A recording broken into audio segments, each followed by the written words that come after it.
أعوذ بالله من الشيطان الرجيم. بسم الله الرحمن الرحيم. الحمد لله الذي أنزل على عبده الكتاب ولم يجعل له عوجا قيما لينذر بأسا شديدا من لدنه ويبشر المؤمنين الذين يعملون الصالحات أن لهم أجرا حسنا ماكثين فيه أبدا وينذر الذين قالوا اتخذ الله ولدا ما لهم به من علم ولا لآبائهم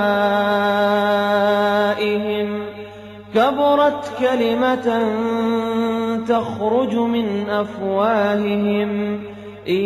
يقولون إلا كذبا فلعلك باخع نفسك على آثارهم إن لم يؤمنوا بهذا الحديث أسفا إنا جعلنا ما على الأرض زينة لها لنبلوهم أيهم أحسن عملا وإنا لجاعلون ما عليها صعيدا جرزا أم حسبت أن أصحاب الكهف والرقيم كانوا من آياتنا عجبا إذ أوى الفتية إلى الكهف فقالوا ربنا آتنا من لدنك رحمة وهيئ لنا من أمرنا رشدا فضربنا على آذانهم في الكهف سنين عددا ثم بعثناهم لنعلم أي الحزبين أحصى لما لبثوا أمدا نحن نقص عليك نبأهم بالحق إنهم فتية آمنوا بربهم وزدناهم هدى وربطنا على قلوبهم إذ قاموا فقالوا ربنا رب السماوات والأرض لن ندعو من دونه إلها لقد قلنا إذا شططا هؤلاء قومنا اتخذوا من دونه آلهة لولا يأتون عليهم بسلطان بين فمن أظلم ممن افترى على الله كذبا وإذ اعتزلتموهم وما يعبدون إلا الله فأووا إلى الكهف ينشر لكم ربكم من رحمته ويهيئ لكم من أمركم مرفقا وترى الشمس إذا طلعت تزاور عن كهفهم ذات اليمين وإذا غربت تقرضهم ذات الشمال وهم في فجوة منه ذلك من آيات الله من يهد الله فهو المهتد ومن يضلل فلن تجد له وليا مرشدا وتحسبهم أيقاظا وهم رقود ونقلبهم ذات اليمين وذات الشمال وكلبهم باسط ذراعيه بالوصيد لو اطلعت عليهم لوليت منهم فرارا ولملئت منهم رعبا وكذلك بعثناهم ليتساءلوا بينهم قال قائل منهم كم لبثتم قالوا لبثنا يوما أو بعض يوم قالوا ربكم أعلم بما لبثتم فابعثوا أحدكم بورقكم هذه إلى المدينة فلينظر أيها أزكى طعاما فليأتكم برزق منه وليتلطف ولا يشعرن بكم أحدا إنهم إن يظهروا عليكم يرجموكم أو يعيدوكم في ملتهم ولن تفلحوا إذن أبدا وكذلك أعثرنا عليهم ليعلموا أن وعد الله حق وأن الساعة لا ريب فيها إذ يتنازعون بينهم أمرهم فقالوا ابنوا عليهم بنيانا ربهم أعلم بهم قال الذين غلبوا على أمرهم لنتخذن عليهم مسجدا سيقولون ثلاثة رابعهم كلبهم ويقولون خمسة سادسهم كلبهم رجما بالغيب ويقولون سبعة وثامنهم كلبهم قل ربي أعلم بعدتهم ما يعلمهم إلا قليل فلا تمار فيهم إلا مراء ظاهرا ولا تستفت فيهم منهم أحدا ولا تقولن لشيء إني فاعل ذلك غدا إلا أن يشاء الله واذكر ربك إذا نسيت وقل عسى أن يهديني ربي لأقرب من هذا رشدا ولبثوا في كهفهم 300 سنين وازدادوا 9 قل الله أعلم بما لبثوا له غيب السماوات والأرض أبصر به وأسمع ما لهم من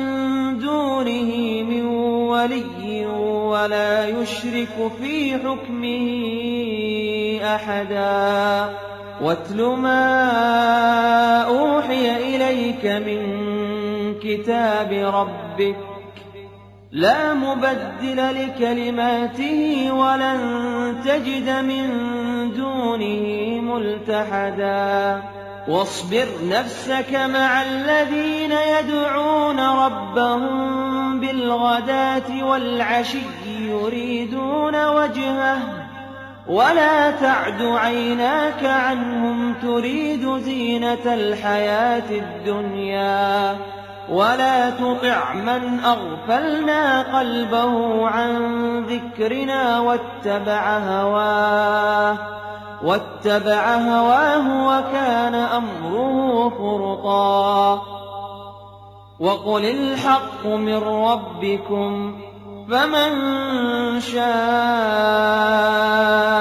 فليؤمن ومن شاء فليكفر إنا نارا أحاط بهم سرادقها وإن يستغيثوا يغاثوا بماء كالمهل يشوي الوجوه بئس الشراب وساءت مرتفقا إن الذين آمنوا وعملوا الصالحات إنا لا نضيع أجر من أحسن عملا أولئك لهم جنات عدن تجري من تحتهم الأنهار يحلون فيها من أساور من ذهب ويلبسون ثيابا خضرا من سندس واستبرق متكئين فيها على الأرائك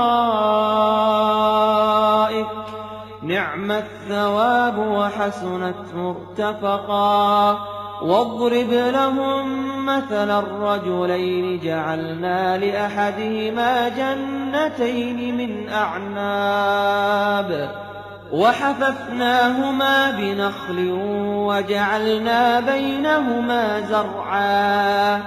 كلتا الجنتين آتت أكلها ولم تظلم منه شيئا وفجرنا خلالهما نهرا وكان له ثمر فقال لصاحبه وهو يحاوره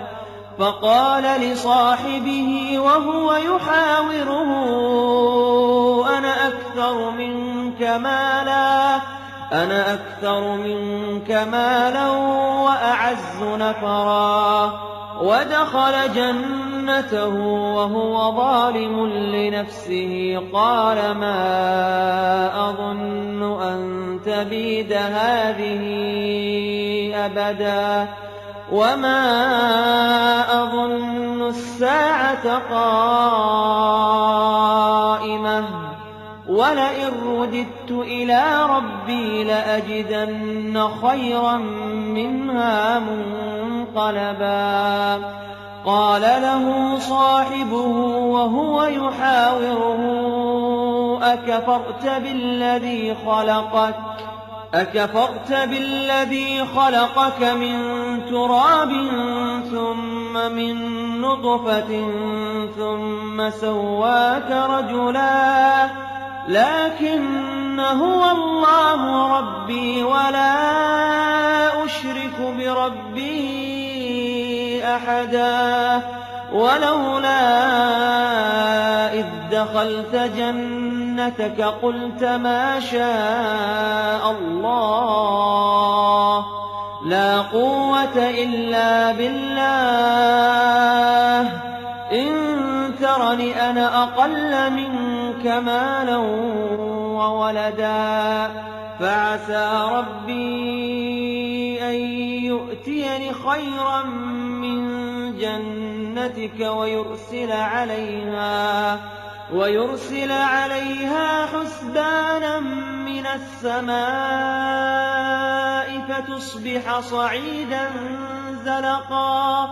أو يصبح ماؤها غورا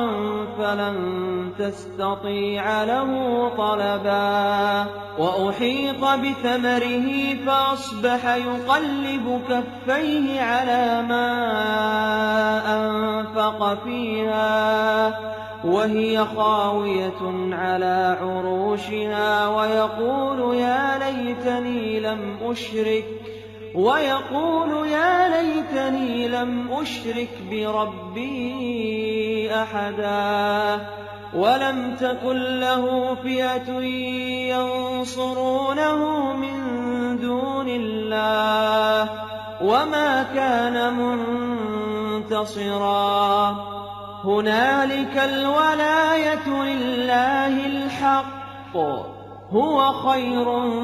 ثوابا وخير عقبا واضرب لهم مثل الحياة الدنيا كماء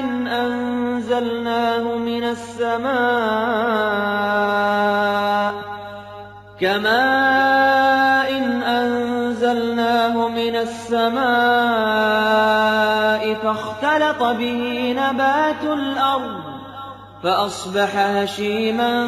تذروه الرياح وكان الله على كل شيء مقتدرا. المال والبنون زينة الحياة الدنيا والباقيات الصالحات خير عند ربك ثوابا وخير أملا. ويوم نسير الجبال وترى الأرض بارزة وحشرناهم فلم نغادر منهم أحدا وعرضوا على ربك صفا لقد جئتمونا كما خلقناكم أول مرة بل زعمتم أن لن نجعل لكم موعدا. ووضع الكتاب فترى المجرمين مشفقين مما فيه ويقولون يا ويلتنا ما لهذا الكتاب لا يغادر صغيرة ولا كبيرة إلا أحصاها ووجدوا ما عملوا حاضرا ولا يظلم ربك أحدا. وإذ قلنا للملائكة اسجدوا لآدم فسجدوا إلا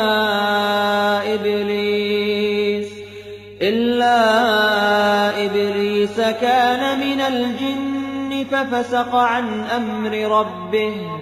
أفتتخذونه وذريته أولياء من دوني وهم لكم عدو بئس للظالمين بدلا. ما أشهدتهم خلق السماوات والأرض ولا خلق أنفسهم وما كنت متخذ المضلين عضدا. ويوم يقول نادوا شركائي الذين زعمتم فدعوهم فلم يستجيبوا لهم وجعلنا بينهم موبقا. ورأى المجرمون النار فظنوا أنهم مواقعوها ولم يجدوا عنها مصرفا. ولقد صرفنا في هذا القرآن للناس من كل مثل وكان الإنسان أكثر شيء جدلا. وما منع الناس أن يؤمنوا إذ جاءهم الهدى ويستغفروا ربهم إلا أن تأتيهم سنة الأولين أو يأتيهم العذاب قبلا. وما نرسل المرسلين إلا مبشرين ومنذرين ويجادل الذين كفروا بالباطل ليدحضوا به الحق واتخذوا آياتي وما أنذروا هزوا. ومن أظلم ممن ذكر بآيات ربه فأعرض عنها ونسي ما قدمت يداه إنا جعلنا على قلوبهم أكنة أن يفقهوه وفي آذانهم وقرا وإن تدعهم إلى الهدى فلن يهتدوا إذن أبدا. وربك الغفور ذو الرحمة لو يؤاخذهم بما كسبوا لعجل لهم العذاب بل لهم موعد لن يجدوا من دونه موئلا وتلك القرى أهلكناهم لما ظلموا وجعلنا لمهلكهم موعدا وإذ قال موسى لفتاه لا أبرح حتى أبلغ مجمع البحرين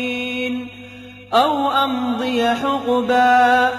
فلما بلغا مجمع بينهما نسيا حوتهما فاتخذ سبيله في البحر سربا فلما جاوزا قال لفتاه آتنا غداءنا لقد لقينا من سفرنا هذا نصبا قال أرأيت إذ أوينا إلى الصخرة فإني نسيت الحوت وما أنسانيه إلا الشيطان أن أذكره واتخذ سبيله في البحر عجبا قال ذلك ما كنا نبغي فارتدا على آثارهما قصصا فوجدا عبدا من عبادنا آتيناه رحمة من عندنا وعلمناه من لدنا علما قال له موسى هل أتبعك على أن تعلمني مما علمت رشدا قال إنك لن تستطيع معي صبرا وكيف تصبر على ما لم تحط به خبرا قال ستجدني إن شاء الله صابرا ولا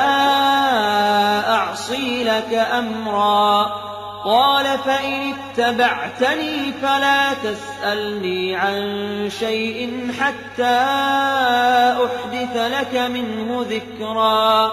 فانطلقا حتى إذا ركبا في السفينة خرقها قال أخرقتها لتغرق أهلها لقد جئت شيئا إمرا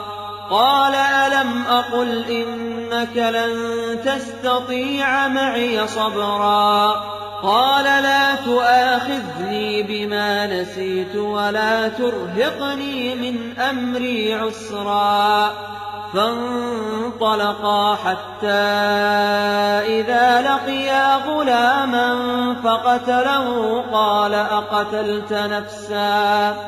قال أقتلت نفسا زكية بغير نفس لقد جئت شيئا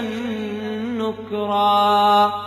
قال ألم أقل لك إنك لن تستطيع معي صبرا قال إن سألتك عن شيء بعدها فلا تصاحبني قد بلغت من لدني عذرا فانطلقا حتى إذا أتيا أهل قرية استطعما أهلها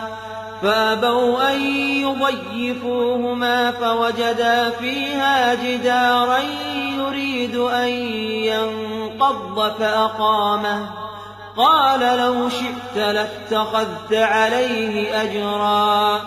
قال هذا فراق بيني وبينك سأنبئك بتأويل ما لم تستطع عليه صبرا أما السفينة فكانت لمساكين يعملون في البحر فأردت أن أعيبها وكان وراءهم ملك يأخذ كل سفينة غصبا. وأما الغلام فكان أبواه مؤمنين فخشينا أن يرهقهما طغيانا وكفرا، فأردنا أن يبدلهما ربهما خيرا منه زكاة وأقرب رحما. وأما الجدار فكان لغلامين يتيمين في المدينة وكان تحته كنز لهما وكان أبوهما صالحا،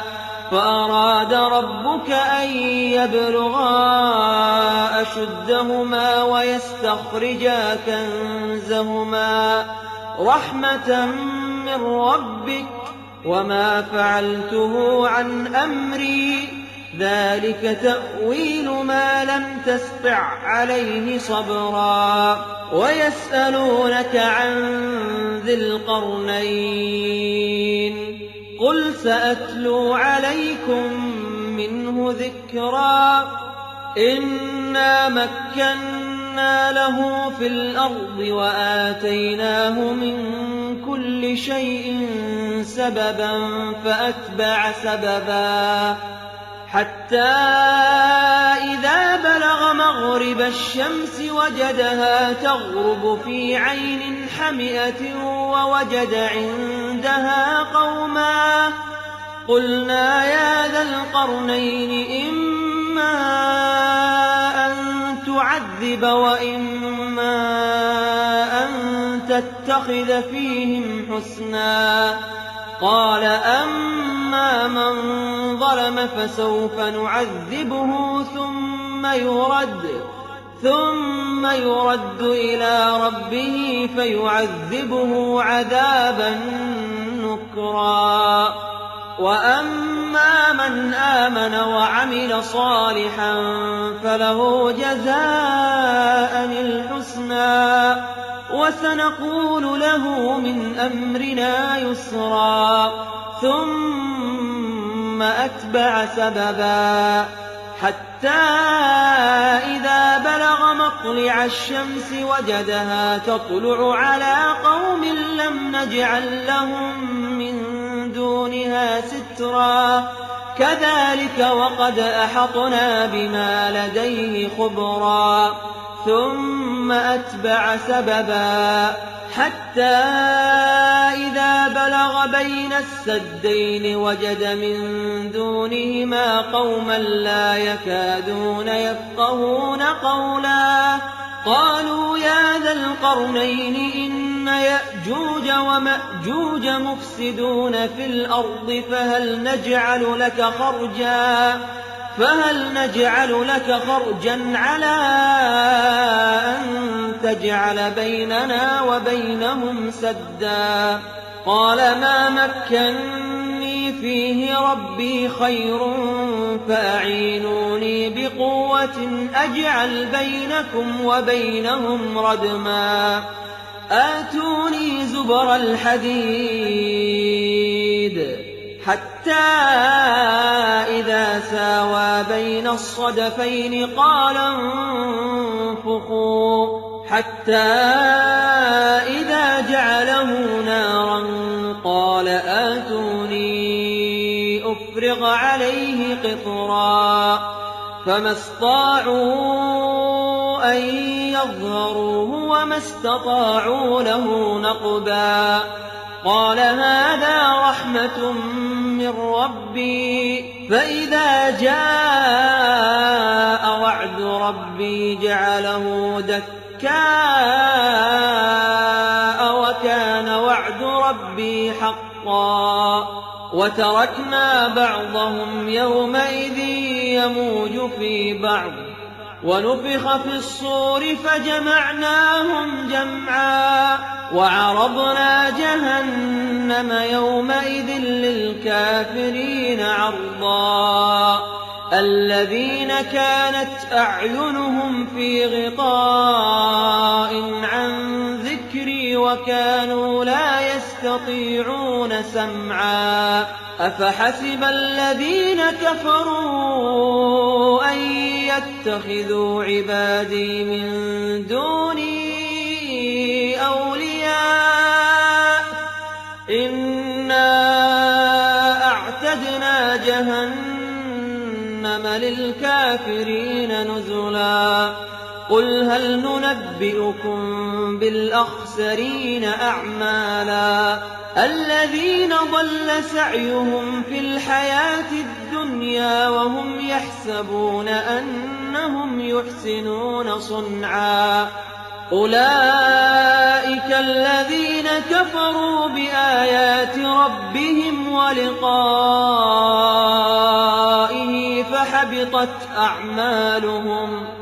فَحَبِطَتْ أَعْمَالُهُمْ فَلَا نُقِيمُ لَهُمْ يَوْمَ الْقِيَامَةِ وَزْنًا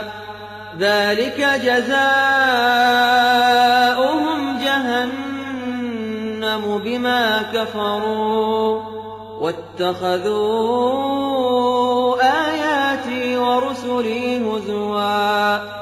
إِنَّ الَّذِينَ آمَنُوا وَعَمِلُوا الصَّالِحَاتِ كَانَتْ لَهُمْ جَنَّاتُ الْفِرْدَوْسِ نُزُلًا خَالِدِينَ فِيهَا لَا يَبْغُونَ عَنْهَا حِوَلًا قُل لَّوْ كَانَ الْبَحْرُ مِدَادًا لِّكَلِمَاتِ رَبِّي لَنَفِدَ الْبَحْرُ قَبْلَ أَن تَنفَدَ كَلِمَاتُ رَبِّي وَلَوْ جِئْنَا بِمِثْلِهِ مَدَدًا قُلْ إِنَّمَا أَنَا بَشَرٌ مِّثْلُكُمْ يُوحَىٰ إِلَيَّ أَنَّمَا إِلَٰهُكُمْ إِلَٰهٌ وَاحِدٌ فَمَن كَانَ يَرْجُو لِقَاءَ رَبِّهِ فَلْيَعْمَلْ عَمَلًا صَالِحًا وَلَا يُشْرِكْ بِعِبَادَةِ رَبِّهِ أَحَدًا